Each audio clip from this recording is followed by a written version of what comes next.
And I do think that the current models are wasting a ton of capacity remembering stuff that doesn't matter. Like they remember SHA hashes, they remember like the ancient. Because the data set is not curated the best it Yeah, can be. exactly. Yeah. Like, and I think this will go away. And I think we just need to get to the cognitive core. And I think the cognitive core can be extremely small. And it's just this thing that thinks. And if it needs to look up information, it knows how to use different tools. Is that like 3 billion parameters? Is that 20 billion parameters? I think even a billion suffices. We'll probably get to that point, and the models can be very, very small. And I think the reason they can be very small is fundamentally, I think, just like distillation works. It may be like the only thing I would say. Distillation works like surprisingly well. Distillation is where you get a really big model or a huge amount of compute or something like that, supervising a very small model.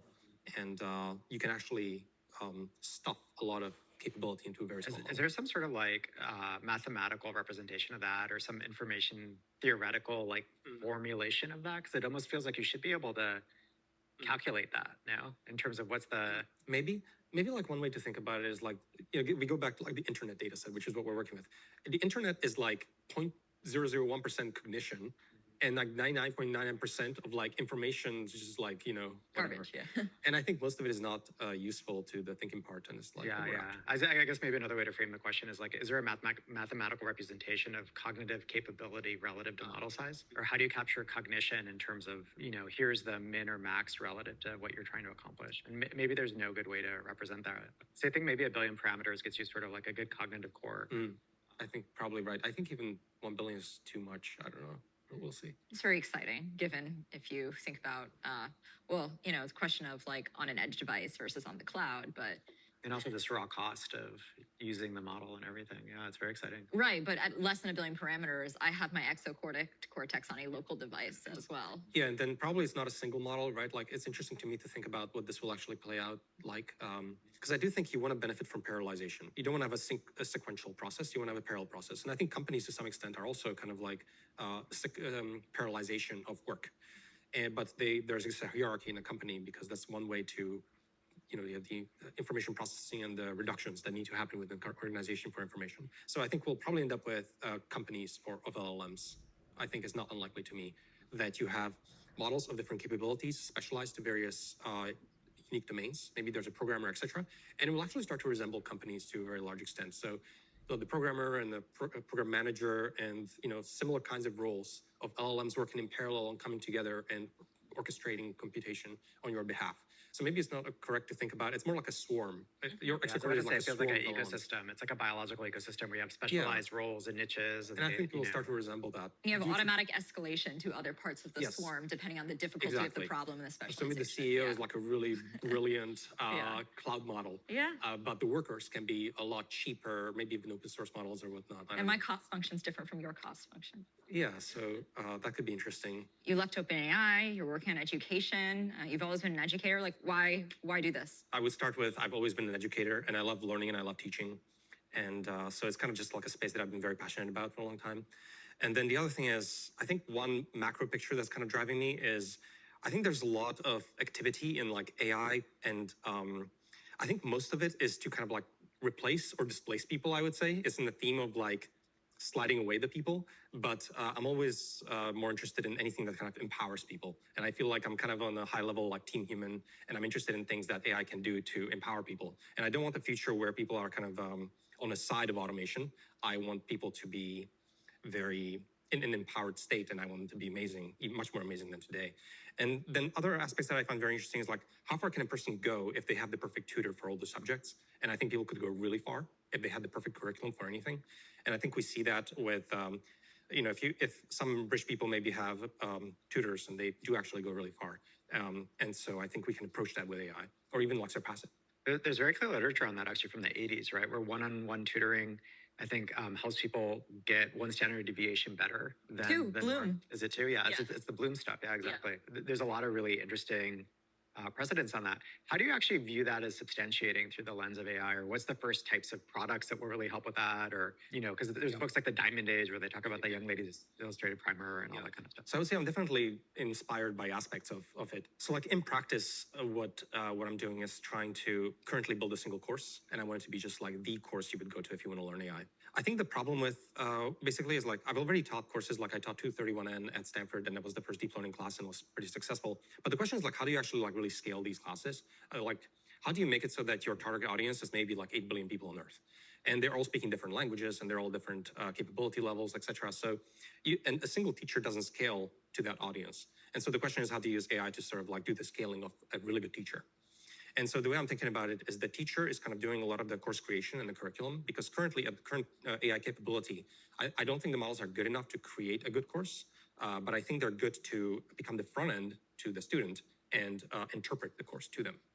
And so basically the teacher doesn't go to the people, and the teacher is not the front end anymore. The teacher is on the back end designing the materials in the course, and the AI is the front end, and it can speak all the different languages, and it kind of like takes you through the course. Should I think of that as like the TA type experience, or is that not a good analogy here? That is like one way I'm thinking about it. Is it's AI TA. I'm mostly thinking of it as like this front end to the student, and it's the thing that's actually interfacing with the student and taking them through the course. And I think that's tractable today, and it just doesn't exist, and I think it can be made really good.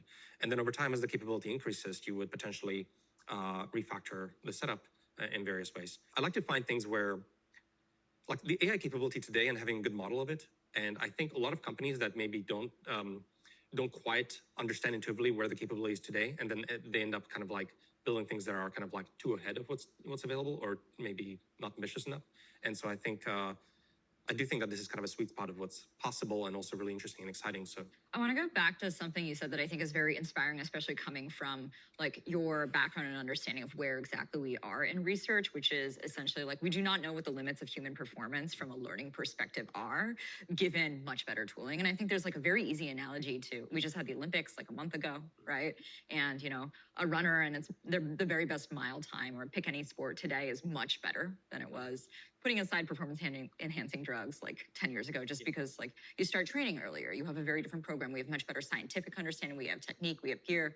The fact that you believe like we can get much further as humans if we're starting with 100%, like the tooling and the curriculum is amazing. Yeah, I think we haven't even scratched like what's possible at all. So I think there's like two dimensions basically to it. Is number one is the globalization dimension of like I want everyone to have really good education, but the other one is like how far can a single person go? Yeah. I think both of those are very interesting and exciting.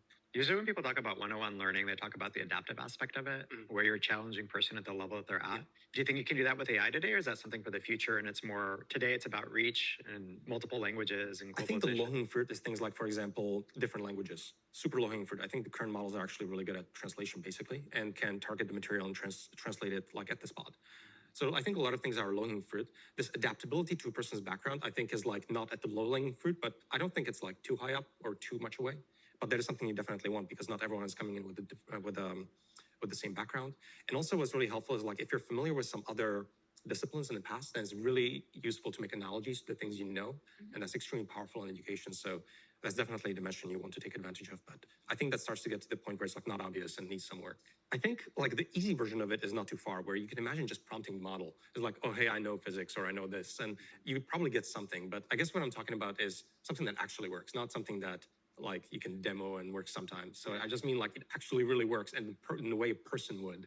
Yeah. And that's the reason I was asking about adaptability, because also people learn at different rates, or certain things they find challenging that others don't, or vice versa. And so it's a little bit of how do you modulate relative to that context. And I guess you could have some reintroduction of what the person is good or bad at into the model over time as you. That's the thing with AI. I feel like a lot of these capabilities are just kind of like prompt away. So you always get like demos, but like, do you actually get a product?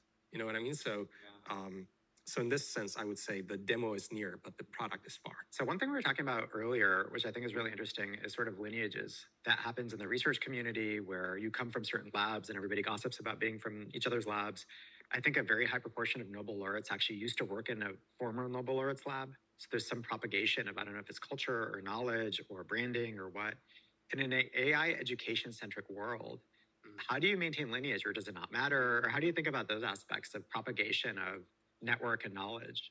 I don't actually want to live in a world where lineage like matters too much, right? So I'm hoping that AI can help you destroy that structure a little bit. It feels like kind of gatekeeping by some finite, scarce resource, which is like, oh, there's a finite number of people who have this lineage, etc. So I feel like it's a little bit of that aspect. So I'm hoping it can destroy that. It's definitely one piece, like actual learning, one piece pedigree. Right. Yeah. Well, it's also the aggregation of, it's a cluster effect, right? It's like, why is all of the, or much of the AI community in the Bay Area? Or why is most of the fintech community in New York? Yeah. And so I think a lot of it is also just you're clustering really smart people with common interests and beliefs, and then they kind of propagate from that common core, and then they share knowledge in an interesting way. You've got to agree a lot of that behavior has shifted online to some extent, particularly for younger people. I think one aspect of it is kind of like the educational aspect, where like if you're part of a community today, you're getting a ton of education and apprenticeship, etc., which is extremely helpful and gets you to a point of empowered state in that area. I think the other piece of it is like the cultural aspect of what you're motivated by and what you want to work on. What does the culture prize, and what do they put on the pedestal, and what do they kind of like worship, basically? So in academic world, for example, is the H index. Everyone cares about the H index, the amount of papers you publish, etc. And I was part of that community, and I saw that. And I feel like now I've come to different places, and there's different idols in all the different communities. And I think that has a massive impact of what people are motivated by and where they get their social status and what actually matters to them. I also was, I think, part of different communities, like growing up in Slovakia, also a very different environment. Being in Canada, also a very different environment. What mattered there? So, sorry? Thank you. Oh, hockey. Yeah, hockey. I would say, as an example, I would say in Canada, I was in University of Toronto and Toronto.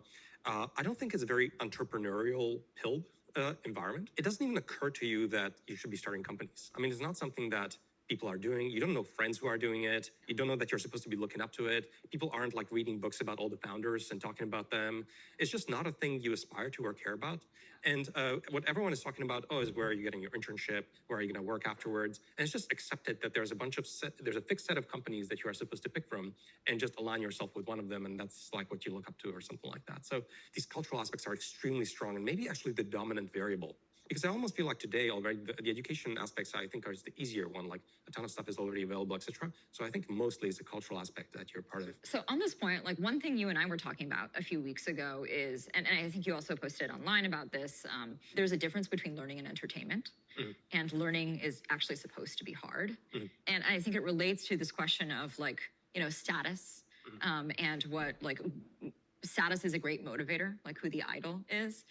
How much do you think you can change in terms of motivation through systems like this, if that's like a blocking factor? Are you focused on give people the resources such that they can get as far as possible in the sequence for their own capability as they can, like further than any other point in history, already inspirational? Or do you actually want to change how many people want to learn? Or at least bring themselves down the path. Want is a loaded word. I would say, like, I want to make it much easier to learn. And then maybe it is possible that maybe people don't want to learn. I mean, today, for example, people want to learn for practical reasons, right? Like they want to get a job, etc., which makes total sense. So in a pre-AGI society, education is useful, and I think people will be motivated by that because they're climbing up the ladder economically, etc. But in the post-AGI society, we're just all going to be post-AGI society. Yeah, I think education is entertainment to a much larger extent, including like successful outcomes education, right? Not just letting the content wash over you. Yes, I think so. Outcomes being like understanding, learning, being able to contribute new knowledge, or however you define it. I think it's not an accident that if you go back 200 years, 300 years, the people who were doing science were nobility or people of wealth. We will all be nobility learning with Andre. Yeah. I do think that I see it very much equivalent to your quote earlier. Like, I feel like learning something is kind of like going to the gym, but for the brain, right? Like, it feels like going to the gym. I mean, going to the gym is fun. People like to lift, etc. Yeah. Some people don't go to the gym. No. Some people do, but it takes effort. Yeah. Yeah, it takes effort, but it's effortful, but it's also kind of fun, and you also have a payoff. Like you feel good about yourself in various ways, right? And I think education is basically equivalent to that. So that's what I mean when I say education should not be fun, etc. I mean, it is kind of fun, but it's like a specific kind of fun, I suppose, right? I do think that maybe in a post-AGI world, what I would hope happens is people actually, they do go to the gym a lot, not just physically, but also mentally, and is something that we look up to as being highly educated, and also, just yeah. Can I ask you one last question about Eureka, just because I think it would be interesting to people? Like, who is the audience for the first course? The audience for the first course, I'm mostly thinking of this as like an undergrad level course. So if you're doing undergrad in a technical area, I think that would be kind of the ideal audience. I do think that what we're seeing now is we have this like antiquated concept of education where you go through school and then you graduate and go to work, right? Obviously, this will totally break down, especially in a society that's turning over so quickly. But people are going to come back to school a lot more frequently as the technology changes very, very quickly. So it is kind of like undergrad level, but I would say like anyone at that level at any age is kind of like in scope. I think it will be very diverse in age, as an example, but I think it is mostly like people who are technical and mostly want to mostly actually want to understand it to a good amount. When can they take the course? I was hoping it would be late this year. I do have a lot of distractions that are piling on, but I think probably early next year is kind of like the timeline. Yeah, I'm trying to make it very, very good. It just takes time to get there. So I have one last question, actually, that's pseudo related to that. If you have little kids today, what do you think they should study in order to have a useful future? There's a correct answer in my mind. And the correct answer is mostly like, I would say like math, physics, CS kind of disciplines. And the reason I say that is because I think it helps for just thinking skills. It's just like the best thinking skill core is my opinion. And of course I have a specific background, etc. So I would think this, but that's just my view on it. I think like me taking physics classes and all these other classes just like shape the way I think. And I think it's very useful for problem solving in general, etc. And so if we're in this world where pre-AGI, this is going to be useful. Post-AGI, you still want empowered humans who can function in any arbitrary capacity. And so I just think that this is just the correct answer for people and what they should be doing and taking. And it's either useful or it's good. And so I just think it's the right answer. And I think a lot of the other stuff you can tack on a bit later. But the critical period where people have a lot of time and they have a lot of kind of like attention and time, I think should be mostly spent on doing these kinds of symbol manipulation heavy tasks and workloads, not memory heavy tasks and workloads. Yeah, I did a math degree and I felt like there was a new groove being carved into my brain as I was doing that. And it's a harder groove to carve later. And I would, of course, put in a bunch of other stuff as well. Like, I'm not opposed to all the other disciplines, etc. I think it's actually beautiful to have a large diversity of things, but I do think 80% of it should be something like this. One, we're not efficient memorizers compared to our tools. Thank you for doing this. Yeah, it's so much fun. amazing. Yes, it's great to be here. Find us on Twitter at NoPriorsPod. Subscribe to our YouTube channel if you want to see our faces. Follow the show on Apple Podcasts, Spotify, or wherever you listen. That way you get a new episode every week. And sign up for emails or find transcripts for every episode at no-priors.com.